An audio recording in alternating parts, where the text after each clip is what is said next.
Graça e paz, povo de Deus, iniciando mais um momento de leitura aqui no nosso canal. Hoje nós estaremos meditando nos capítulos 8, 9 e 10 do livro de Jó e Atos dos Apóstolos, capítulo 8, do versículo 26 ao 40. Louvado seja o nome do Senhor Jesus. Vamos iniciar a nossa leitura no capítulo 8 do livro de Jó. Primeira fala de Bildade: volte para Deus. Então Bildade, da região de Sua, em resposta disse: até quando você, Jó, vai falar assim? Até quando as suas palavras serão como um vento forte? Será que Deus torceria a justiça? Será que o Todo-Poderoso faria o que não é direito? Decreto, de certo, seus filhos pecaram contra Deus e ele os castigou como merecia. Agora volte para Deus e ore ao Todo-Poderoso. Se você é mesmo puro e honesto, Deus virá logo julgá-lo e lhe dará de novo o lar que você merece. A riqueza que você perdeu não será nada comparada com o que Deus lhe dará depois. Daí nada a esperança dos maus. Façam pergunta aos nossos antepassados, aprenda com a experiência deles, pois nós nascemos ontem e não sabemos nada, e os nossos dias na terra passaram como a sombra. Deixe que os nossos antepassados falem a você e os ensine. Da sua experiência eles dirão isto. Aleluia. Será que a taboa pode crescer fora do brejo, ou o junco viver sem água? Verdes ainda, verdes ainda e mesmo sem crer cortados, eles secarão antes das outras ervas. Assim acontece com os que esquecem de Deus. Assim dá em nada a esperança dos maus. A segurança deles é um fio de linha, a sua confiança é como uma teia de aranha. Eles se apoiam na teia, mas ela não aguenta. Agarraram ao fio, mas não conseguiram ficar de pé. Os maus crescem como ervas ao sol, e os que expulsaram pelo jardim. As suas raízes se enroscam nas pedras e se agarram nas rochas. Mas se alguém as arranca, ninguém vai nem saber quem estiverem naquele lugar. É nisso que dá a vida alegre dos maus.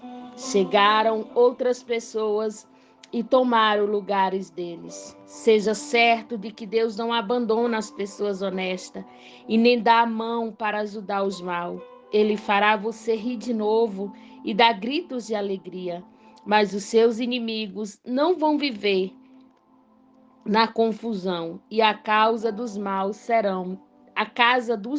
serão destruídas. Capítulo 9. Resposta de Jó: quem se atreva a discutir com Deus? Então, em resposta, Jó disse: eu sei muito bem que as coisas são assim, mas como é que uma pessoa pode provar a Deus que ela está com razão? Quem se atreve a discutir com Deus? Ele pode fazer 1000 perguntas a quem ninguém é capaz de responder. A sua sabedoria é profunda e o seu poder é grande. Quem pode desafiá-lo e vencer? Sem aviso, ele muda de lugar os montes e na sua ira o destrói.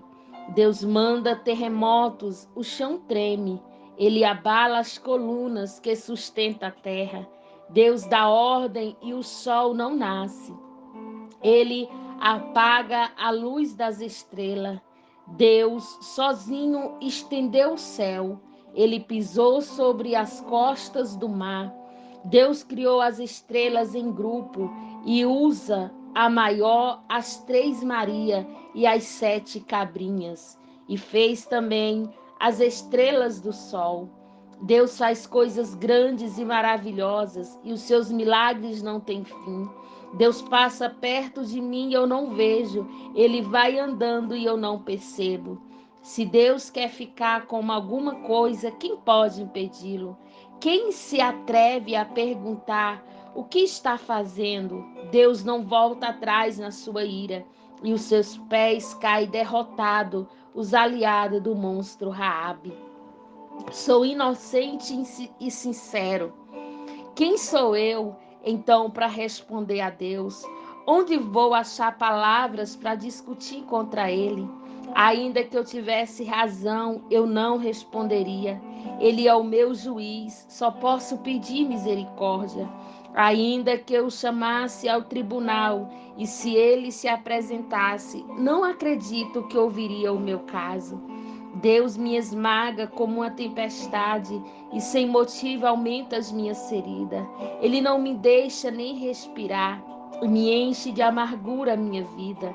Farei uso da força? Ele é forte. Chamarei Deus ao tribunal e quem obrigaria a comparecer? Sou inocente e sincero, mas as minhas palavras me condenariam e me declararia o culpado. Sou inocente, mas não me importo com isso. Estou cansado de viver. Para mim é tudo a mesma coisa. Por isso digo que Deus destrói tanto os homens bons como os maus. Se de repente uma desgraça mata pessoas inocentes, Deus ri. Deus entregou o mundo na mão dos maus e cobriu os olhos dos juízes com uma venda.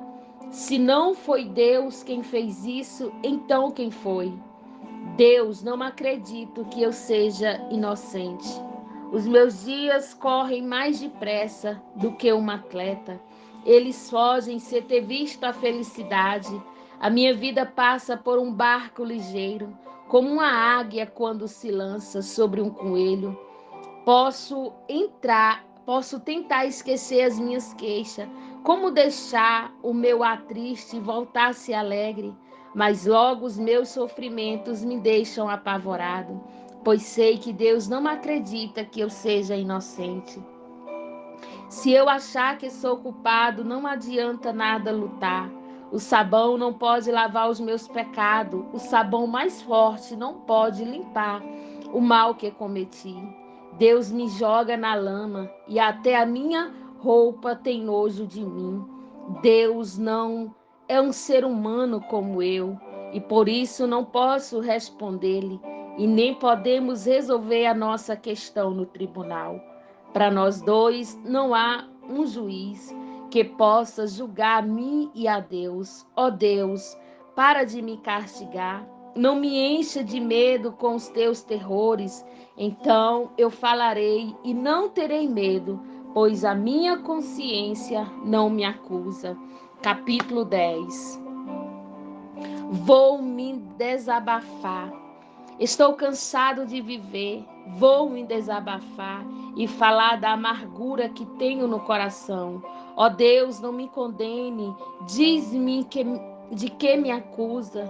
Tu mesmo me criaste, como então podes ter prazer em me maltratar e desprezar, e em provar os planos dos maus? Por acaso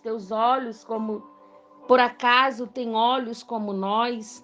Será que vê as coisas como nós vemos? Por acaso a tua vida é tão curta como a nossa? Será que vive tão pouco quanto os seres humanos? Então por que procura saber de todos os meus pecados? Por que te informa das maldades que cometi? Pois sabe que não sou culpado e que ninguém pode salvar das tuas mãos. Vais me fazer virar pó. As tuas mãos me fizeram e me deram forma, e agora essas mesmas mãos me destroem. Lembra de que me fizestes de barro. Vais me fazer virar pó outra vez? Tu fizeste com que o meu pai e a minha mãe me gerasse, que me dessem a vida. Formaste o meu corpo de ossos e nervos e os cobriste com carne e pele. Tu me deste vida e me deste amor, e os teus cuidados me conservam vivo. Mas agora sei que no teu coração tinha este plano secreto.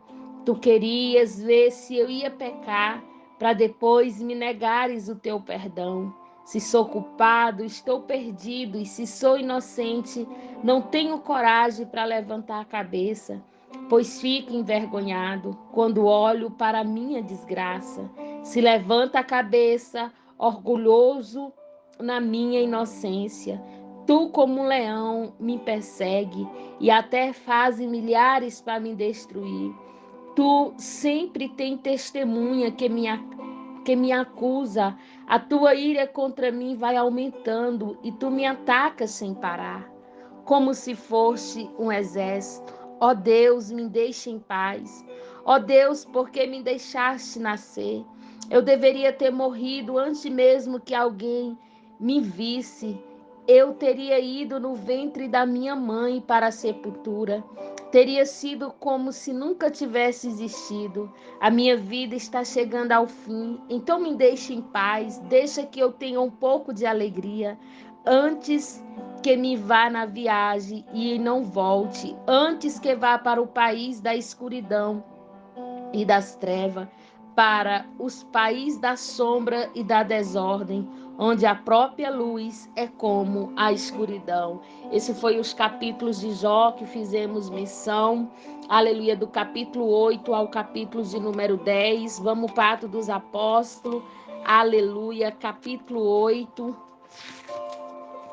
Louvado seja Deus, aleluia.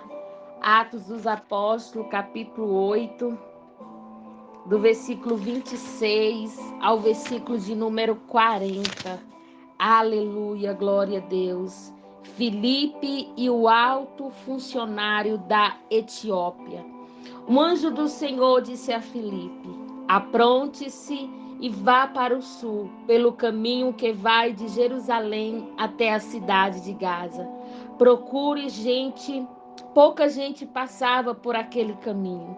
Filipe se aprontou e foi. No caminho ele viu um eunuco da Etiópia que estava voltando para seu país. Esse homem era alto funcionário, tesoureiro e um administrador das finanças da rainha da Etiópia.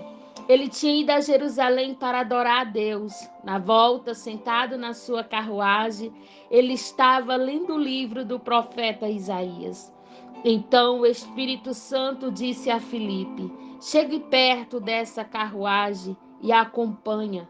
Felipe correu para perto da carruagem e ouviu um funcionário lendo o livro do profeta Isaías e perguntou: o senhor entende o que está lendo? Como posso entender se ninguém explica? Respondeu o funcionário. Então convidou Felipe para subir e sentar-se com ele na carruagem. A parte das escrituras sagradas que o funcionário estava lendo era esta: ele era como um cordeiro que é levado para ser morto. Era como uma ovelha que fica muda quando corta sua lã. Ele não disse nada. Foi humilhado e foi injusto, e foram injustos com ele. Ninguém poderia falar a respeito dos descendentes dele, já que sua vida na terra chegou ao fim. O funcionário perguntou a Filipe: por favor, me explique uma coisa. De quem é que o profeta está falando isso? É dele mesmo ou de outro? Então, começando com aquela parte das escrituras, Filipe anunciou ao funcionário a boa notícia a respeito de Jesus. Enquanto estava viajando, chegaram a um lugar onde havia água. Então o funcionário disse: veja, aqui tem água. Será que não posso ser batizado? Filipe respondeu: se o Senhor crê de todo o coração, é claro que pode. E o funcionário disse: sim, eu creio, Jesus Cristo é o Filho de Deus. Ele não mandou, ele mandou parar a carruagem e os dois entraram na água e Filipe batizou ali. Quando ele estava saindo da água, o Espírito do Senhor levou Filipe embora. O funcionário não viu mais Filipe, porém continuou a sua viagem, cheio de alegria. De repente, Filipe encontrou na cidade de Azote e seguiu viagem, anunciando o evangelho por todas as cidades, até chegar a Cesareia. Essa foi a nossa leitura de hoje nos livros de Jó e também no livro de Atos dos Apóstolos. Que o Senhor possa abençoar a sua vida através da palavra do Senhor Jesus. Lembrando que a versão que eu leio é a versão NTLH. Que Deus em Cristo possa vos abençoar. Deixe o seu like, compartilhe a leitura da palavra para que mais vida seja alcançada pela poderosa palavra do Senhor Jesus. Que Deus abençoe.